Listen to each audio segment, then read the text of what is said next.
Монголоос орж ирсэн том тэргийг ирээний гайл дээр гэрэлтүүлж хараад оюун борчлуу нарийн гэдэс гэх мэт зүйлсийг хураан авч байгаа бичлэг сошиалоор тархаад байгаа. Угтаан бол Монголынхаа гайл дээр илрүүлж хурааж аваад үлдчихсэн бол ядчил тэр хэдэн борчлуу маань их нутгатаа үлдэх байжтай хэмээн харамсаж л байлаа. Гэвч нэгэнт хятадын хил даваад явчихсан тул хөөрхий чулуунууд тэндэл шингэх болжтэй. Уг нь бол зориуд хэрэг болгон очоод энэ тухай сурвалжламаар л байгаа юм. Гэвч замд гарчихсан хойно л тэр бичлэгийг олж үзсэн тул энэ удаад өөдтэй юм хийж ядсангүй. Гэт яхав замын үүд дээр бомгцаа боломжоор ухаж төнөх гэж оролдлоо. Ядаж байхад амин хувийнхаа ажлыг хөөцөлдөж яваа. Сэтгүүлчийн үнэмлэх бичиг баримтаа гэртээ орхичихсон хүн яалтай байлаа. Тиймээс таних мэддэг хүмүүсээс асууж тодруулах маягийн мийгэдэл хятадын хил рүү оров. Хятад руу явдаг нь захиалсан тоног төхөөрөмж маань эрээн дээр ирчихсэн байгаа тул тэрийгэл авах гэж яв хэрэг. Тэгж явахдаа л хэрэг дурлаж байгаа маань энэ л дээ. Нэгэнт бичиг баримтгүй камергүй явсан тул гар утсаараа ойр зуурын бичлэг хийж аваад асууж тодруулахаас өөр яалтай байлаа.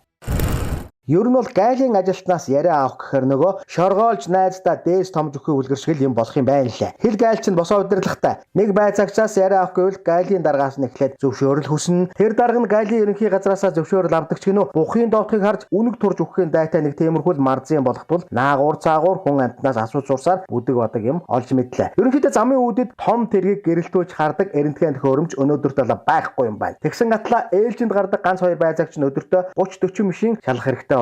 Байцаагч гэдэг бол ванга эмээ биш тул тэр олон машины 100 дугууны алинд нь юу байгааг яаж ч мэдэх юм бэлээ. Ерөнч тэгээд алив эмийг нүдээр нэвт хардаг бодгол зам болын хорвоод өнөөдөртөө бүртгэгдээгүй л байгаа. Тэгээд л нөгөө захиур төмөр хонгортой хандаж хэлдэг шиг за дүүмэн үүнийг аваад сэжигтэй харсан үнийг агттай авчирж өгөөрэй гэх маягийн юм болох нь ойлгомжтой. Ямар тааж мэддэг таван хаан тамшааж иддэг тарлан бохш. Тэр олон том тэрэгнүүдийн хаан нь юу нуусныг мэднэ гэж юу ах вэ? Ерөөсөө л энэ тийм болохоор гайлын хэдэн байцаагчийг яалттай байлаа дээ өнөөдөртөө.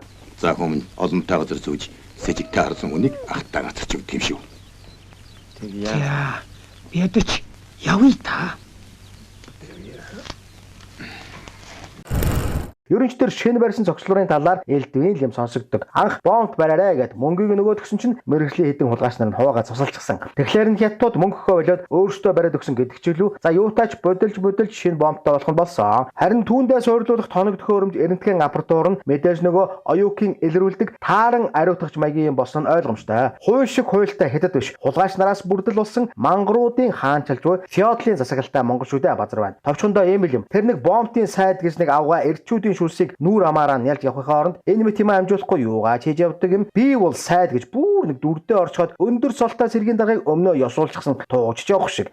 Нэг гошин шиг цаашаа хогийн тэнгүүч шүү энэ мангарууд. За юутаач ойрын хэд хоногт амжуулаад тэр бомбыг очиж нэг онгичноо амлая. Гэснээс Монголын маань хил дээр ядаж ачаа баргаа зөөх хэдэн тэлээ шиг тэрэг маягийн юм тавьчихаасаа гэж ямар их хүсвэ. Хил рүү оронгууд ачаагаа буулгаж аваад хөлсөө гоочтол чирч хулдарч бомбын барилга руу орно. Хил нэвтэрснийхээ дараа ахаадлаачин. Угтаан бол тэр тэнэг сайд авгаа өмнөө генерал номхон зогсоож дур тавьж явснаас энэ мэт юмдаа санаа тавих ёстой юм штэ. Новш гэж гэтэл байгаа байдлыг л харчих муу шулам.